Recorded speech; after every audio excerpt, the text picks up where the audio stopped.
같이 사도신경으로 신앙 고백하심으로 11월 17일 목요일 아침 예배를 하나님께 드립니다. 나는 전능하신 아버지 하나님, 천지의 창조주를 믿습니다. 나는 그의 유일하신 아들, 우리 주 예수 그리스도를 믿습니다. 그는 성령으로 잉태되어 동정녀 마리아에게서 나시고 본디오 빌라도에게 고난을 받아 십자가에 못 박혀 죽으시고 장사된 지 사흘 만에 죽은 자 가운데서 다시 살아나셨으며 하늘에 오르시어 전능하신 아버지 하나님 우편에 앉아 계시다가 거기로부터 살아있는 자와 죽은 자를 심판하러 오십니다.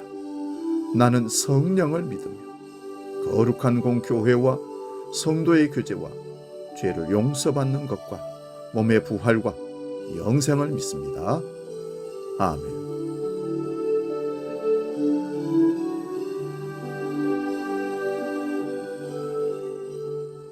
찬송가 484장 내 맘의 주여 소망되소서 함께 찬송합니다.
오늘 아침 우리에게 주시는 하나님 말씀 신약성경 사도행전 24장 1절에서 9절 말씀 봉독합니다.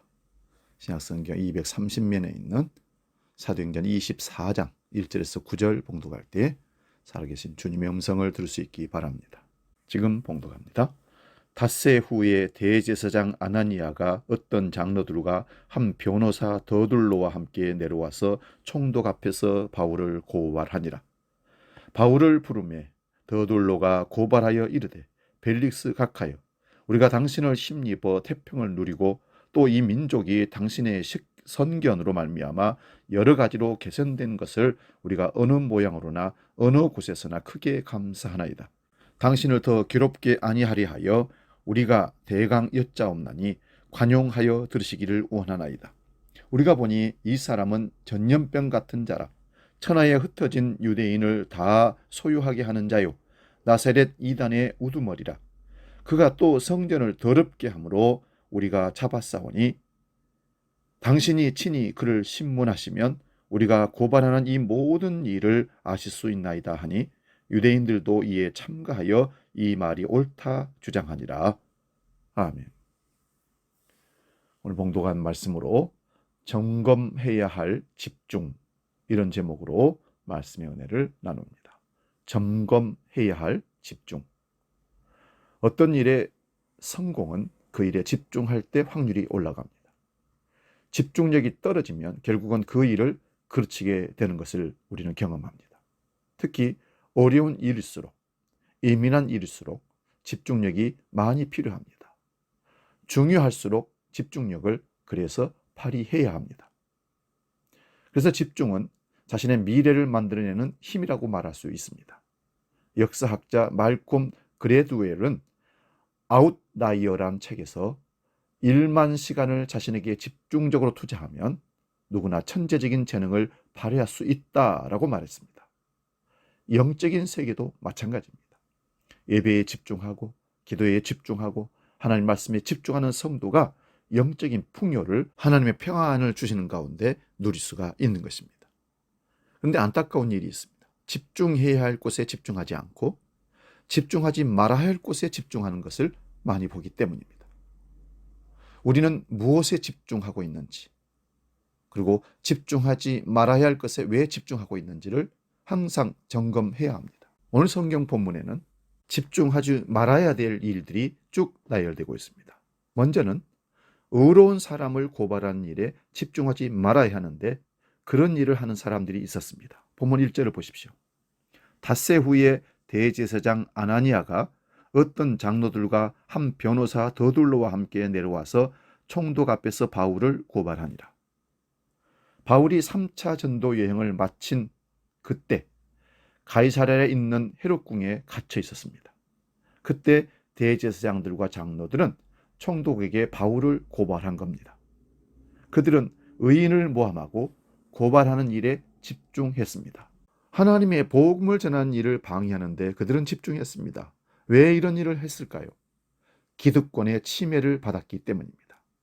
신학적인 차이, 생각의 차이 때문이기도 합니다. 오늘날도 서로 다투고 싸우다가 안 되면 법정으로 달려가는 사람들이 참 많습니다. 더구나 신앙을 가진 사람들 안에서도 진리나 정의 때문에 싸운다고 포장은 하지만 우리는 다 알고 있습니다. 단지 그 진정한 내면의 싸움의 이유는 결국 이권의 문제였음을 우리는 압니다. 둘째는 악을 조장하는 일에 집중하지 말아야 합니다. 2절에서 8절까지 내용이 바로 그런 얘기입니다. 바울은 악은 그 모양이라도 버리라고 경고합니다. 그리스도인들에게 악은 어울리지 않는 일입니다. 대제사장과 장로들은 돈을 주고 변호사인 더둘로를 고용했습니다. 더둘로는 벨리스 총독 앞에서 바울을 강력하게 고소했던 사람입니다. 그는 노예 출신으로서 자유인이 되어 급기야 총독의 자리까지 올라간 자수성가한 사람입니다. 사람을 움직이는 설득술까지도 고루 갖췄습니다. 빌라도에 의해 8년간 유대 총독으로 다스렸지만 그는 아주 부도덕하고 무자비하고 음흉한 자라는 평가를 받았습니다. 자신의 능력을 좋은 일에 사용하지 않고 악을 조장하는 일에 항상 사용했던 사람이 바로 이 사람입니다. 셋째, 잘못된 결단과 각오에 집중하지 말아야 합니다. 9절 말씀을 봅니다. 유대인들도 이에 참가하여 이 말이 옳다 주장하니라. 변호사 더둘로가 거짓으로 고소할 때 유대인들은 거기에 동조했습니다. 그들은 어떤 사람들입니까? 사도행전 23장 12절을 보면 바울을 죽이기 전에는 먹지도 않고 마시지도 않겠다고 결단한, 각오했던 사람입니다. 그러나 그들의 결연한 결단이 오히려 더 큰 과오를 불러왔습니다. 잘못된 것을 잘못되었다고 말하지 않고 함께 동조한 것입니다. 때때로 유대인들처럼 잘못된 각오와 결단을 내릴 때도 있습니다. 그럴 때 빨리 돌이켜야 합니다. 사랑하는 여러분, 그럼 우리가 집중해야 할 일이 뭘까요? 바로 거룩한 일에 집중해야 됩니다. 본문 5절을 보겠습니다. 우리가 보니 이 사람은 전염병 같은 자라. 천하에 흩어진 유대인을 다 소유하게 하는 자요 나사렛 이단의 우두머리라. 더둘로는 바울을 전염병 같은 자라고 고소합니다. 바울은 졸지에 사회를 어지럽힌 사람으로 몰리고 있습니다. 그러나 바울은 십자가 복음으로 거룩한 전염병을 육보시키고 있었습니다. 바울 때문에 예수님을 영접한 사람이 전염병처럼 퍼져나가기 시작했습니다. 복음으로 전염된 사람들은 돌변했습니다. 예전과 다른 사람으로 변화되었습니다. 나 때문에 주변 사람들이 거룩하게 전염되어 가야 하는 것입니다. 사랑과 용서의 삶, 긍정적 에너지를 심는 일에 우리 전념시켜 나가야 합니다. 나쁜 일을 하는 자도 좀처럼 포기하지 않고 끝까지 집중을 합니다. 조금 힘들더라도 손해를 보더라도 예수님이나 바울처럼 영혼을 건지는 일, 사랑을 실천하는 일, 정직과 의로움을 실현하는 일에 집중하는 삶을 살아서 선한 영향력을 끼쳐갈 수 있고 하나님의 나라를 건설해 나갈 수 있기를 주의 이름으로 축원드립니다. 기도하겠습니다. 하나님 아버지, 우리 마음은 지금 어디에 집중되어 있습니까? 우리 마음이 있는 곳에, 우리 생각이 있는 곳에 우리가 거기 서 있다는 사실입니다.